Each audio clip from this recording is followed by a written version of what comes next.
speak. Kubrick was such an odd one. Like, his films are so different. And he was a weird guy, too. He did, like, complex mathematics in his spare time. I do complex mathematics in my spare time. Nothing wrong with that.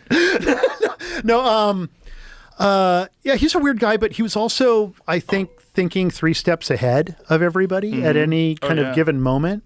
I mean, to be honest, I was just thinking, I just pulled my script from Eyes Wide Shut. I had a script that was from set, and I was reading it over the weekend, and I saw that it has this, I mean, I've known this for a long time, but I started really thinking about it over the weekend. It's missing a narration. It's missing a third-person narration that was originally in the movie. And that's because the movie was recut and changed after his death. And they will deny it. But as a student of Kubrick, I'm watching the movie and I'm like, well, Kubrick wouldn't do that. Kubrick wouldn't do that either. And Kubrick would have trimmed this scene. I didn't know they recut it after his death. Okay, so apparently, I think they finished it. Well, that's the party line. That's their version. That's the party line. But I think that they changed the notes, the close-ups, the inserts of the notes. I think those are changed. It's missing a narration. It's definitely missing a narration. A third-person narration, like that scene where he sees the prostitute who's died. He's at the morgue and he's looking at her and he's like leaning over her. It's a bed for narration. There's this whole thing. What they do instead, because they couldn't say that Kubrick finished the movie because they hadn't done the recording of the narrator yet. And so maybe they just kind of kludged it together, except there's an entire thread that's kind of been squashed in that film. And that's the 2 men that are throughout the movie that are constantly in the background of the film, who eventually in the final shots of the film, you see like Tom Cruise and Nicole Kidman in that final scene in the toy store when she's looking at the Rosemary's Baby bassinet, which is totally Kubrick saying something.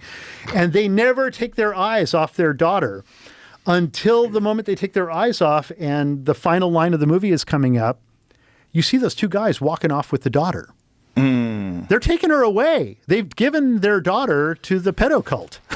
That's what's happened at the end of the movie. And there's an incident where when they first screened the movie in England, people who were outside, this is all secondhand, by the way. There were people who were outside of the theater who could hear inside of the theater Kubrick yelling at all the executives and saying, "It's my movie, you can't cut it. You can't fucking cut my film, blah, blah, blah, blah." Big argument going on. Then he dies like 4 days later. Oh, Jesus. So somebody went in and finished the movie, but I think when they finished the movie, they hid the film. The movie got changed into something else. And I would love to finish that film. I'm like... Have you ever made an attempt?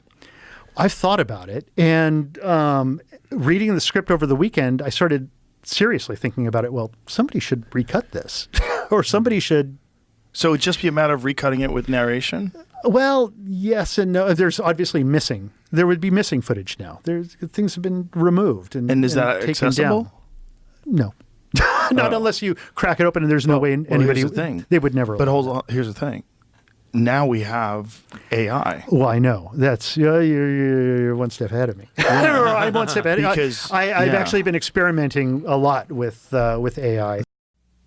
My husband had seen my performance on the Mike Douglas show, he told me, and had written a new song for me, Golden Years.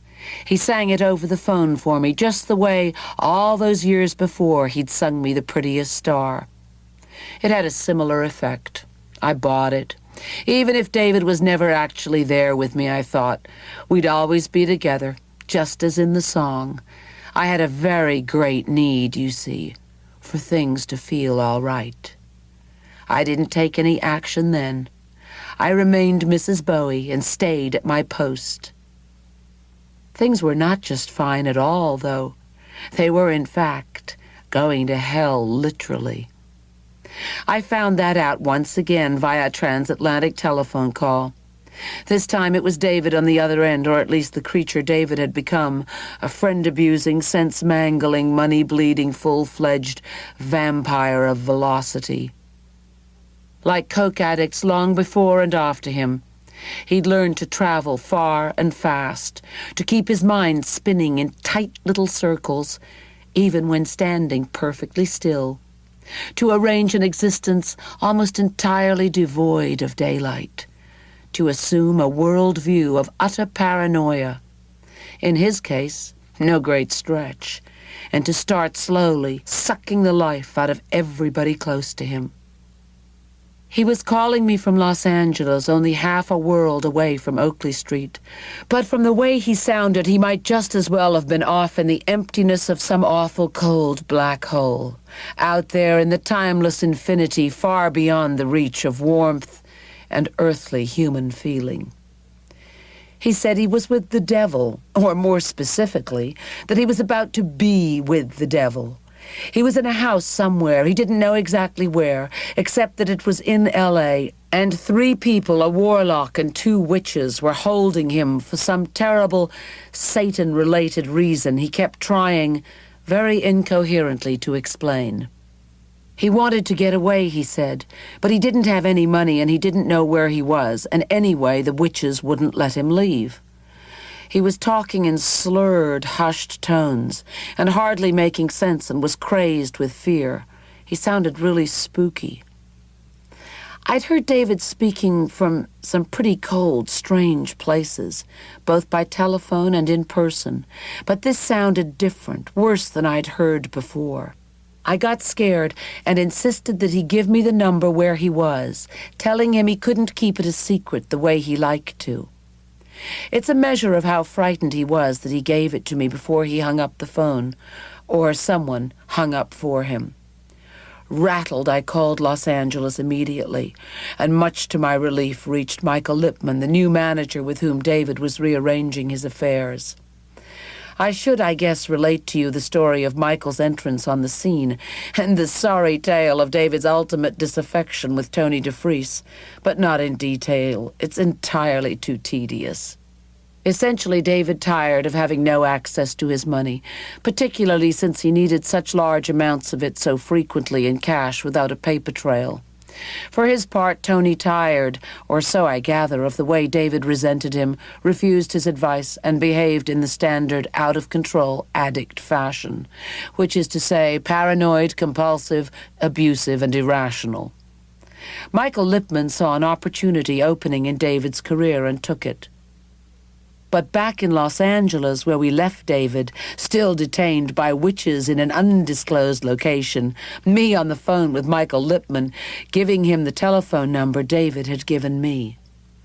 Since Michael was both on good terms with David and in the same city, I told him maybe he should call the number. Maybe he could get a better fix on the situation than I could. He agreed, and I hung up and waited. When he called me back, he too was worried.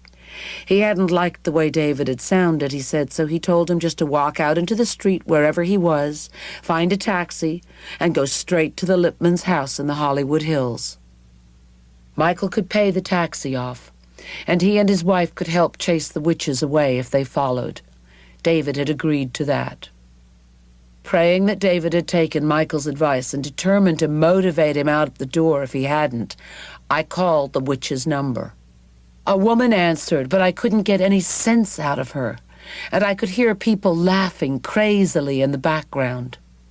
I listened to the gibberish coming at me across the Atlantic from that house in California, feeling a great sense of dread.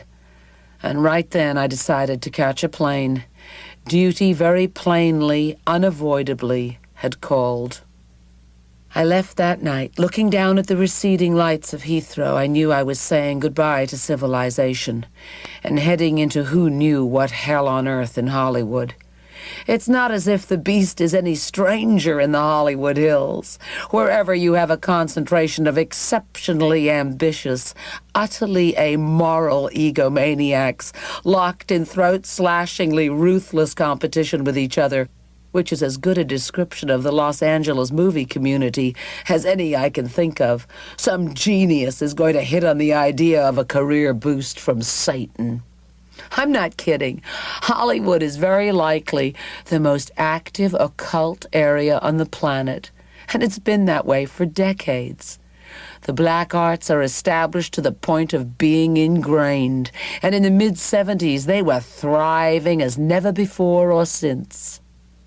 I knew that, so it wasn't any great surprise when transported intercontinentally to Michael and Nancy Lipman's house, I heard David's explanation of what went on between him and those witches, from whom he'd escaped just as Michael had advised, by walking out and hailing a cab.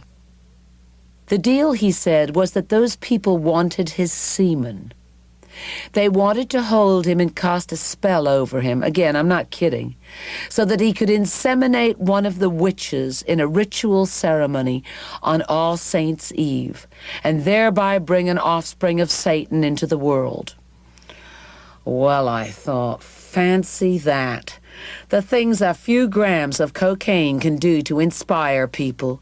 David's tale had lots of color and even greater grandiosity, but like most coke fantasies, it lacked any real spark, any true imagination. You watch Rosemary's Baby, then spend 2 days snorting 3-inch lines every 15 minutes in the company of some scumbag dealer and his coke horse, and presto! You're a poor little Mia Farrow and the big old power-procreating beast man rolled into one. An exceptionally interesting outing for the lance of love. Even in his paranoid fantasies, David was leading with his dick. I didn't know whether to laugh in his face or go cry in a corner. The idea of anyone thinking they'd actually have to force David Bowie to exercise Lance was pretty funny under any circumstances. On the other hand, the spiritual degradation demonstrated by his story was really sad. So I just straightened up and did my job. Angie would fix things, be the nurse and the cook and the voice of reason, make it all okay until next time. That was the way it went. Despite my unsuitability as a drugging companion, David found me very acceptable, even indispensable when too much got to be too much, and he started scaring himself. My first task, I perceived, was to get some food into him, the idea being that food might slow him down enough to consider the even better idea of sleep. I had to buy and prepare the food myself, though, since, so David explained, Michael and Nancy would try to poison him if given the chance. Having communicated that essential item, he went off to the guest room to do some more toot. I went off to the supermarket. When I came back, loaded with all his favorite delicacies, he was in a state of utter panic because I'd been gone so long. I calmed him down a little, then put a foot wrong. Babe, I think it might be a good idea if you stopped doing the cocaine for a little while. You know how it takes your appetite away and you need to eat, so you might want to let up until you've eaten. Dumb mistake. Don't tell me what to do, he yelled. Don't you tell me what to do, and he went into his room, slamming the door. Sniffing noises ensued. As the afternoon wore on, he wouldn't come out of his room. Finally, after endless soothing talk from Michael and me, he opened the door. Very soon, we wished he hadn't. The problem was straight across the hallway, on the wall of a room Michael and Nancy were using as a home office. A photograph of David and me taken in Paris in happier times, with him in a white suit and me in a white dress. David took one look at the photograph and freaked right out. He stood there, death-white, rigid and shaking, pointing at the picture, with a look of total horror on his face. And it got worse. The shaking intensified very quickly, and I began to lose it. It occurred to me, in a wave of sudden fear, that David was plunging into a cocaine-induced epileptic seizure, which could kill him. People die in such states, literally shaking themselves to death, snapping their heads back and forth so hard that they break their necks. It didn't get that far, though. With Michael, Nancy, and me in his face demanding to know what was going on, David was able to spit it out. In the photograph, he told us in his terror-stricken tremor, his arm encircling my waist was black. Well, so it was, or at least it was dark. And although there was no big deal to anyone else, it was a shadow, a quirk of exposure or printing. Whatever, who cared? To David, it was the kiss of death. In his scheme of things, the fact that his arm around my waist was black meant that the witches were going to kill me as a way of getting to him.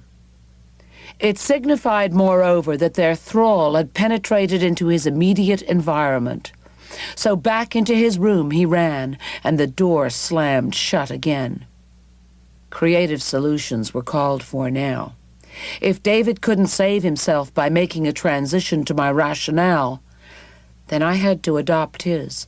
I had to jump into that nest of spooks and demons with him and deal with them on his terms. Fortunately, I had the means of doing that.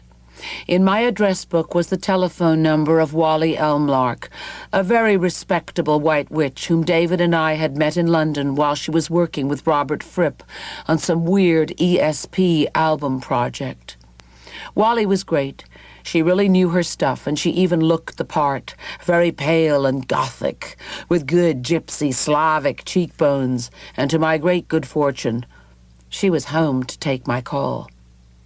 I explained the situation to her, and she gave me a prescription over the phone, the ritual scattering of household herbs, she said, together with certain readings from the Tibetan Book of the Dead, which David had kept handy since his Buddhist monk wannabe days, should temporarily restore a relatively even keel.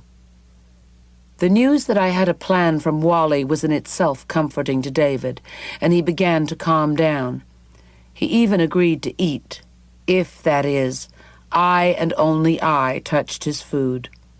I went into the kitchen, prepared him a tray, and took it to his room. I didn't notice it at first. David had to point it out to me. On a nice, balmy Hollywood late afternoon, a storm was going on outside his window. Rain, thunder, lightning, the works. Outside all the other windows in the house, there was calm and sunshine.